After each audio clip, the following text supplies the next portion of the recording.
Marty Fraser again from Stone Success Realty. Today, I'd like to talk to you a little bit about questions I often get when people are buying a home. One of the first ones they always say to me is, hey Marty, how much can I afford?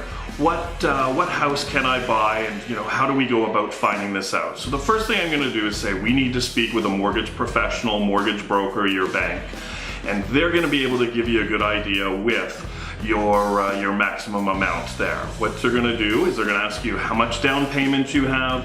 You're also going to need to reveal to them things like, what other loans you have, car loans, debt, student debt, so that they can give a snapshot of your overall financial picture.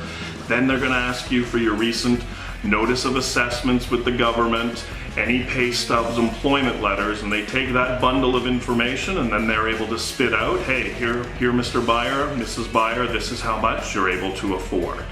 From there, one of the things I often get is, hey Marty, how many houses do we need to see before we know that, we found the right one? Because sometimes people often think that, maybe there's something else that's out there that's better that I just don't know about. And, the answer here is personal preference. There's been times where I've taken a buyer out one night and one night only, and we found our house. And then there's been other times where, we've needed to go out on multiple occasions to finally find the place that was great for the buyer. Sometimes buyers do have deadlines, and this will also speed up the process. Other times buyers, they're a little bit more relaxed and they want to wait for the right place to come along, so that might also work into the equation as well.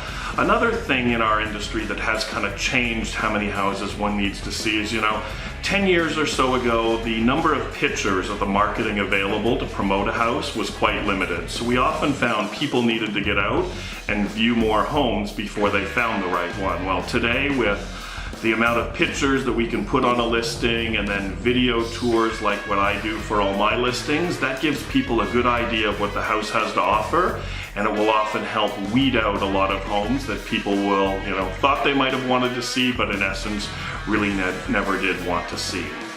Another question I will often get is, hey Marty, how much do you think the seller is going to take if we put in an offer at this home? And I say, well, the seller should always want to take the list price, but in this market, sometimes the list price they may want to take, or it may take a little bit more than that, more above the list price to secure a home.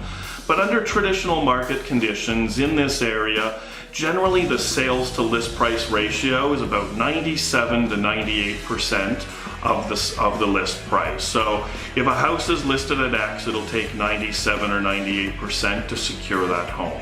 If a home's been on the market for a little bit longer, maybe that ratio is down near the 95% range, but at the end of the day, a deal will go through when both buyer and seller are happy with how the deal unfolded. The last item here I often get a question is, hey Marty, am I getting a good deal? Well, the answer is always yes. So as a realtor, it's my job to take the market information, interpret that, and then apply it to the house that you're looking at. And I'm never gonna make or let a buyer overpay for a home, and when we're going through the negotiations, that will come out. Sometimes there might be an instance where somebody might pay a little bit more for a home than what I might suggest. If it's 2 doors down from their babysitter, or it's just a block away, maybe this is new or close to where your place of employment is, you can get rid of a car and you're saying, you know what Marty, I'm willing to pay a little bit more for this place to get it because it helps me out in other areas of my lifestyle. So these are my thoughts. My contact information is on the screen. I'd love to hear from you when the time is right on this or any other real estate topic, and please feel free to leave a comment or subscribe to my YouTube channel.